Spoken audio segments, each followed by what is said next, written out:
Bayangkan ketika dunia terdiam, kota-kota yang dulunya hiruk-pikuk penuh dengan keramaian, kini hanya tersisa gema langkah kaki yang putus asa, rumah-rumah penuh tangisan, jalan-jalan penuh dengan mayat. Di udara bukan tercium bunga mesem semi yang tercium, melainkan bau busuk dari kematian orang-orang. Inilah kisah tentang dunia yang hampir berhenti saat umat manusia harus berhadapan dengan musuh yang tidak terlihat, yang tidak memberi ampun, yaitu wabah hitam atau The Black Death. Perjalanan kematian ini dimulai jauh di timur, di wilayah Asia Tengah, di dataran Mongolia. Di sanalah antara tahun 1330 hingga 1340 bakteri Yersinia pestis mulai berkembang di dalam tubuh kutu yang bersarang di tikus hitam. Tanpa disadari, tikus-tikus ini menjadi pembawa bencana terbesar dalam sejarah umat manusia. Lalu tibalah pada tahun 1346 kota pelabuhan Kava di Laut Hitam, tempat bangsa Genoa berdagang dengan bangsa Mongol, menjadi lokasi awal dari sebuah adegan seperti kisah horor.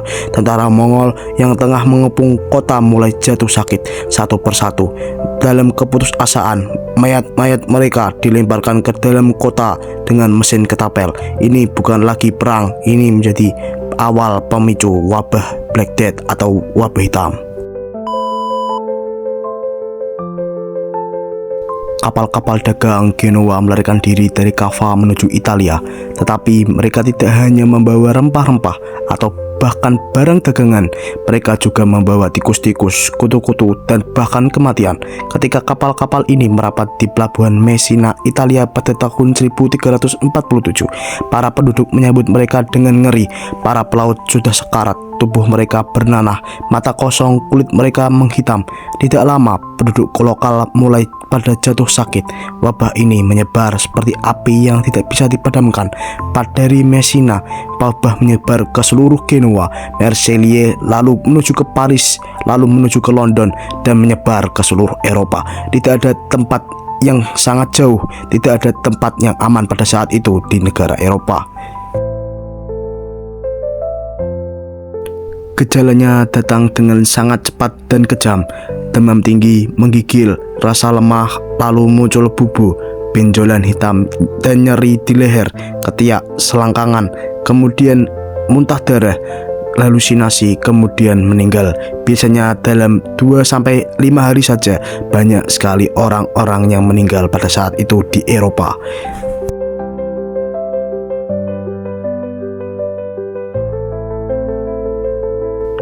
Orang-orang tidak tahu apa penyebab dari datangnya penyakit ini. Tidak ada pemahaman tentang bakteri dan penyakit. Mereka mengira ini hukuman datang dari Tuhan, pengaruh planet, atau bahkan ulah daripada kaum Yahudi. Sebagian mengira udara tercemar dan mulai membakar tanaman harum sebagai pengusir kutukan. Orang-orang saat itu berdoa dan menangis. Gereja dipenuhi dengan pengakuan dosa, tetapi bahkan imam-imam suci mereka tidak luput dari kematian Black Death. Banyak dari mereka, pendeta-pendeta itu, meninggalkan tugas-tugas mereka dan memilih untuk melarikan diri. Kepercayaan pada gereja mulai luntur pada saat itu. Sebagian orang menyerah pada ketakutan. Orang-orang yang terjangkit penyakit ini tidak melakukan isolasi mandiri, tetapi justru mereka yang terkena penyakit ini malah berkeliaran di seluruh kota-kota dengan mencabut diri mereka. Itu justru menjadikan wabah ini melesat dengan sangat tinggi, menyebar ke seluruh Eropa dengan angka kematian yang sangat banyak. Sementara itu, sebagian besar masyarakat Eropa menyalahkan kaum Yahudi.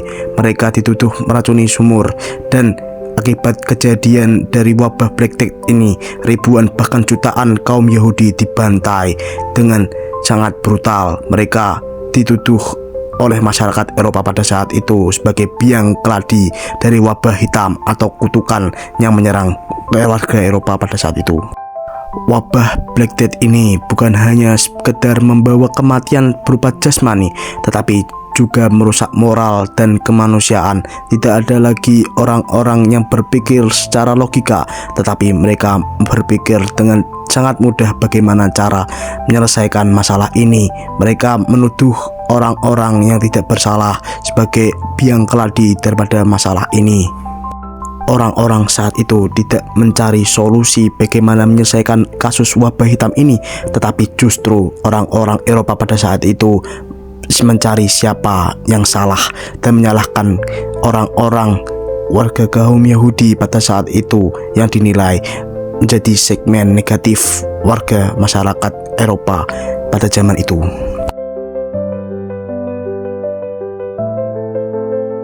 Diperkirakan akibat wabah hitam ini antara 25 hingga 50 juta jiwa tewas di Eropa dalam kurun waktu 5 tahun saja.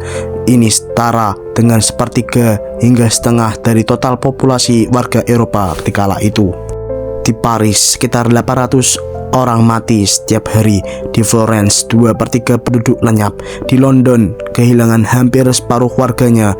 Bahkan di desa-desa pun ikut menjadi musnah. Tak hanya Eropa, wilayah Timur Tengah, Persia, India dan Tiongkok juga dilanda kematian massal. Diperkirakan hingga 75 juta warga manusia meninggal di dunia pada saat itu. Jumlah yang bahkan melebihi korban Perang Dunia Pertama kala itu.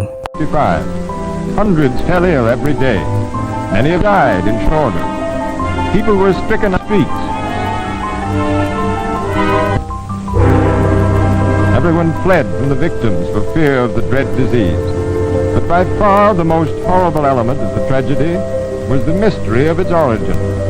No one knew what or who carried the Pekerjaan paling sibuk saat itu adalah menjadi penggali kubur, tetapi bahkan mereka pun mati di tengah banyak kota. Jenazah dibiarkan membusuk di jalan. Bau-bau mayat menjadi aroma sehari-hari. Di kota Florence pernah menyimpan catatan seorang saksi mata. Bapak meninggalkan anak, ibu meninggalkan bayi-bayi mereka. Tidak ada yang berani menyentuh orang sakit.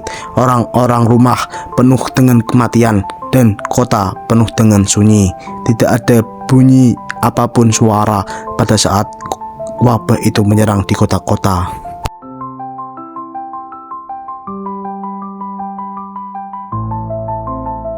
Setelah kematian ribuan, jutaan, bahkan miliaran manusia, sekitar tahun 1352, wabah hitam mulai mereda. Tidak benar-benar menghilang dari muka bumi ini, tetapi melambat. Banyak yang sudah meninggal dunia, banyak kota yang hancur, ekonomi negara lumpuh, dan gereja-gereja kehilangan wibawanya karena penyakit ini, dan tatanan masyarakat mulai berubah. Tapi kehancuran itu muncul dunia baru karena kekurangan buruh. Para petani menuntut upah yang jauh lebih tinggi. Bangsawan terpaksa menyerah. Masyarakat feodal mulai retak. Sistem ekonomi mulai bergeser ke arah yang lebih baik. Kota-kota yang sebelumnya miskin mulai bangkit. Kehidupan urban masyarakat meningkat, dan masyarakat mulai mempertanyakan kebenaran daripada dogma agamanya selama ini digaungkan oleh para gereja-gereja tersebut. Dari sinilah benih-benih Renaissance mulai tumbuh dan muncul. Wabah penyakit ini mulai mengubah cara pandang warga masyarakat dunia tentang cara hidup dan cara meninggal, tentang tubuh manusia, tentang kebersihan diri dan kebersihan lingkungan, tentang ilmu pengetahuan dan teknologi.